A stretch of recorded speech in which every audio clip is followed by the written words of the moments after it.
اوریدونکو نېشنل هاوس دی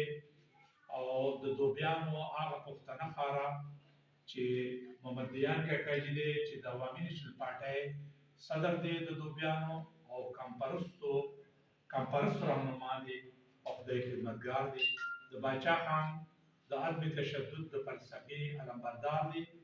زمونږ چې کوم خصوصي ایډیشن دی د هوایي فایرینګ نه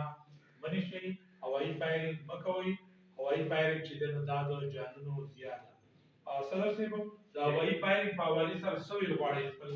هوایي فایرینګ دوه قسمه ګناهونه دي یو خو دا دی چې بدون خرچي ده بل چې کوم دی نو ناڅاپه په چا باندې راپېښ شي دغه زیږون شي د بني ادم زیږون شي په زړه خرچي وشي نو څه ضرورت دی دې خبرو چې هم خلک دا نه کول پکار دي بالکل د هوایي فایرینګ تباهي ده دا نه دي کول پکار دا د جانونو زیاده وخت زیاده مال زیاده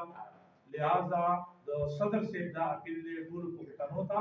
بچو ته نوجوانانو ته چې تاسو هوایي فایرینګ نه منې اوسئ او مه کوئ صدر صاحب ستاسو یو ډېر مننه